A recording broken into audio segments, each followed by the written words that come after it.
नमस्कार दोस्तों, मैं Sandeep Kumar Dubey SK Dubey biology class में आप सभी का स्वागत करता हूं। जैसा कि आप जानते हैं कि हाई स्कूल वालों की विज्ञान की परीक्षा 4 अप्रैल को होने वाली है। ठीक है, तो उसी संदर्भ में हाई स्कूल वाले बच्चों को अधिक से अधिक अंक अर्जित करने के लिए जीव विज्ञान का जो भाग है उसको पढ़ना अति आवश्यक है, क्योंकि 25 नंबर जो आपके आएंगे वो भौतिक विज्ञान से फिजिक्स और 25 नंबर जो होंगे वो जीव विज्ञान से होंगे। बाकी के 20 जो होते हैं वह आपके रसायन विज्ञान से यानी केमिस्ट्री से प्राप्त होते हैं। ठीक है, तथा 30 नंबर के प्रोजेक्ट वर्क होते हैं, प्रैक्टिकल, जो आपके विद्यालय से दिए जाते हैं। तो 70 में हमको 25 पे फोकस करना है, क्योंकि हम लोग जीव विज्ञान के बारे में जानेंगे कि जीव विज्ञान का कौन सा ऐसा प्रश्न पढ़े जिसमें अधिकतम बच्चे यही चाहते हैं कि कम से कम पढ़ के अधिक हासिल कर ले। तो कुछ दीर्घ उत्तरीय प्रश्न को हमने यहां आपको अंकित किए हैं, उसी को हम पढ़ेंगे और निश्चित ही 25 में 20 प्लस लाने की उम्मीद होती है। निश्चित आप 20 प्लस लेके आओगे और अधिक से अधिक नंबर गेन करोगे विज्ञान में। ठीक है, और इसे जानना अति आवश्यक है। यानी हाई स्कूल में 10 क्वेश्चन आपको बताए जा रहे हैं, 10 का दम देखिएगा, निश्चित आपको 20 प्लस लेके आएगा, है 20 प्लस। चलिए आइए देखते हैं कौन से हैं हाई स्कूल। ठीक है, जीव विज्ञान प्रक्रम प्रक्रिया, जैव प्रक्रम प्रक्रिया, है ना। पहला जो हमारा प्रश्न है, जैव प्रक्रम प्रक्रिया क्या है, किन्हीं 4 लक्षणों को देते हुए समझाइए। जैव प्रक्रम, है ना, बायोलॉजिकल प्रोसेस क्या है।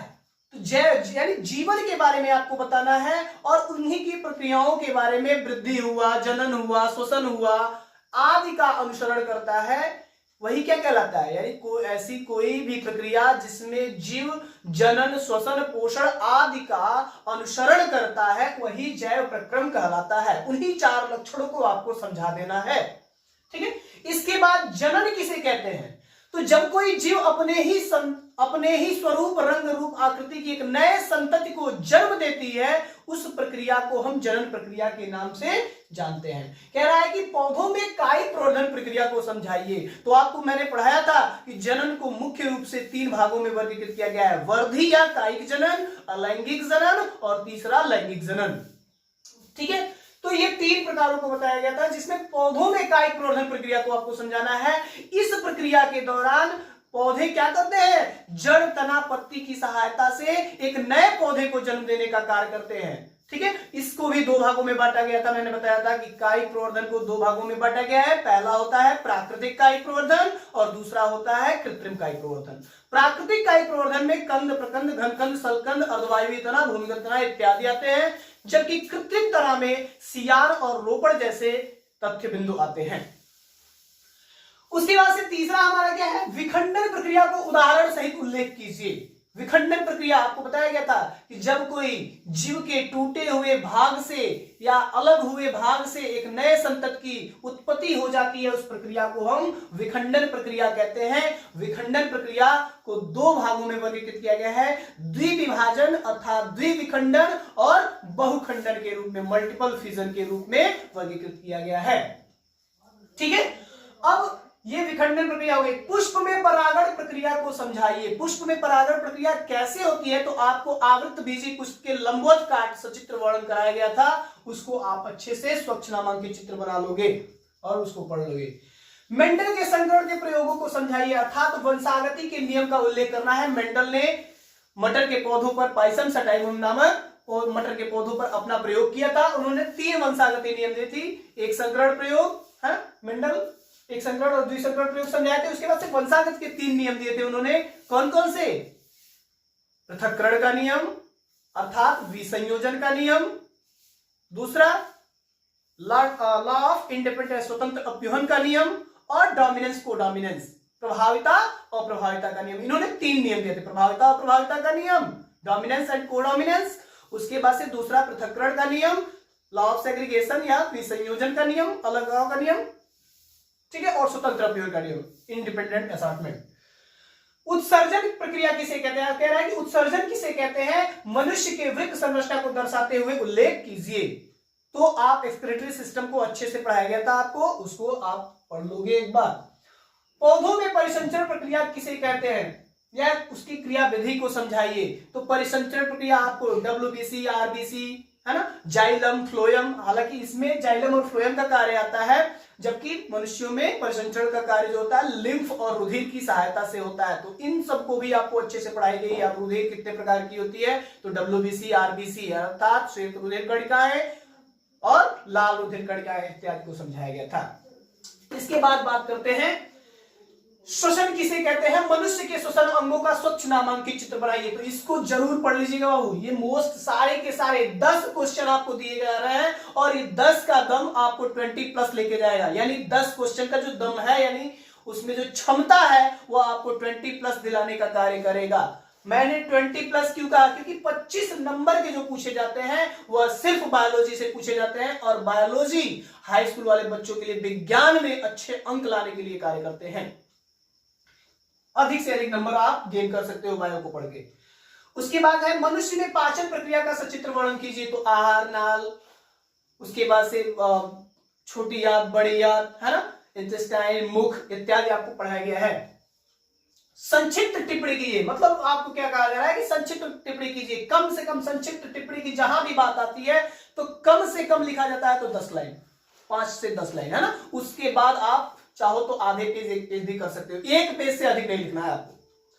प्रदूषण के बारे में, प्रदूषण किसे कहते हैं? तो आपको पता है कि वातावरण जो भी आजकल प्रदूषित हो रही है, किस कारणों, किन कारणों से हो रही है, आपको बताया गया था, उनके बारे में लिखना है। जल संरक्षण, जल का संचित करना।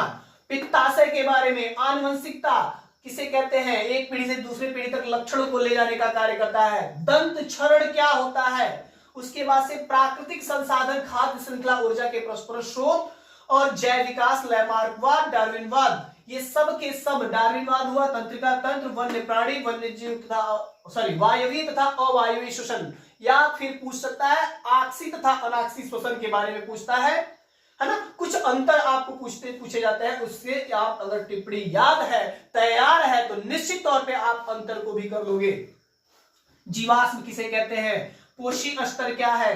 पोषण स्तर की बात हो रही है कि कब कौन किसे, इकोसिस्टम की बात हो रही है ना, कि पौधे को अगर हम खाते हैं तो हमें ऊर्जा प्राप्त होती है, तो फिर मांस को खा के भी अपना पोषण स्तर पूरा कर सकते हैं। तो इन सब चीजों के बारे में, पोषण स्तर के बारे में। ओजोन परत क्या होता है? परावैंगनिक कीड़ों को हमने बताया था कि यह ओजोन परत क्या करती है? परावैंगनिक कीड़ों को रोकने का कार्य करती है। ठीक है। उसके बाद से जाइलम, जाइलम आपको बताया गया है परिवहन का कार्य करता है, जाइलम फ्लोएम। फिर ऋतुस्राव क्या होता है? गर्भ निरोधक विधि क्या है? मधुमेह, मानव कपाल भाती, मानव कपाल यानी मस्तिष्क के बारे में आपको पढ़ना है। मेरुरज्जु क्या होता है? इन सभी चीजों के बारे में आप अच्छे से पढ़ लोगे। ठीक है। उसके बाद कुछ स्वच्छ नामांकित चित्र मुख्य रूप से आते हैं, जैसे नर जनन तंत्र हुआ, मादा जनन तंत्र, न्यूरॉन, मानव खोपड़ी, शुक्राणु, वृक्क, फेफड़ा, हृदय, पुष्प की लंबवत काट, जायांग, परागकोश इत्यादि, है ना। तो ये मुख्य रूप से आपको दिए गए हैं। निश्चित ही आपको इसमें से चित्र मिल जाएंगे। इसका सिर्फ और सिर्फ चित्र बनाना होता है, नामांकित चित्र। नामांकित चित्र का मतलब क्या हुआ बेटा? तो नामांकित चित्र का मतलब उसको फिगर बना के आता, चित्र बना के उसको नाम जरूर दोगे। और नाम कभी भी दिया जाता है बेटा, जैसे मान लीजिए ये विचरण का फिगर है, इसको बनाने के बाद है जो भी नाम अंकित करते हैं, जैसे स्क्रोटल हुआ, वृषण कोश हुआ, तो इधर आप बनाओगे वृषण कोश। इसके बाद से वृषणीय पिंडक, वृषणीय पिंडक, है ना। तो एक लाइन में, मतलब एक तरफ दाहिने साइड में या फिर बाएं साइड में आप किधर भी करोगे, दाहिने साइड बेहतर माना जाता है, और उसका नाम जरूर अंकित करोगे। क्या क्या होता है इन सब चीजों को अवश्य बताओगे। ठीक है। तो आशा करते हैं कि ये जो आपका 10 क्वेश्चन है, 10 का जो दम दिखाना है बेटा, तैयार हो जाइए, क्योंकि खुले आंखों से स्वप्न देखे जाते हैं। ख्वाब जब भी बुने जाते हैं तो खुले आंखों से, नींद में नहीं। उठ जाओ, त्याग करो, नींद का त्याग करो, चैन का त्याग करो, आलस्य का त्याग करो, तभी आपको यकीनन सफलता मिलेगी। अन्यथा आलस्य प्रगति प्रधान का शत्रु होता है, कभी भी आप कुछ कर नहीं पाओगे। अगर अच्छा करना है, अच्छा नंबर पाना है, तो आपको खुली आंखों से स्वप्न देखना पड़ेगा, पढ़ना पड़ेगा, मेहनत तो करना पड़ेगा बेटा। आप चाहे रो के पढ़िए या गा के पढ़िए, तो बेहतर है हम क्यों रो के पढ़े, गा के ही पढ़े, ताकि मुझे अच्छा से अच्छा कर सके, नंबर आ सके। ठीक है, तो आशा करते हैं कि आप इसको अच्छे से नोट कर लोगे, स्क्रीनशॉट ले लोगे और इसको तैयार कर लोगे, जिससे आपको आने वाली परीक्षा 4 अप्रैल को कोई दिक्कत ना हो विज्ञान के पेपर में, तो भी खासकर जीव विज्ञान के प्रश्नों में कोई दिक्कत ना हो। निश्चित ही इसमें से आप अगर तैयार करते हो, ये सारे के सारे जो भी प्रश्न आपको दिए गए हैं दीर्घ उत्तरीय प्रश्न है, इसको आप बड़े से तैयार करोगे तो निश्चित आप अति लघु उत्तरीय भी कर सकते हो और लघु उत्तरीय भी कर सकते हो और ऑब्जेक्टिव तो हो ही जाएंगे, है ना। ठीक है, तो आप इसको अच्छे से तैयार कर लीजिएगा। धन्यवाद। एक नए वीडियो के साथ आप लोग को दिया जाएगा, नए वीडियो के साथ मिलेंगे जल्द ही। आपको गणित की भी वीडियो अपलोड की जाएंगी। आज के लिए बस इतना ही, मिलते हैं छोटे से ब्रेक के बाद। धन्यवाद। लाइक और शेयर करना ना भूलें।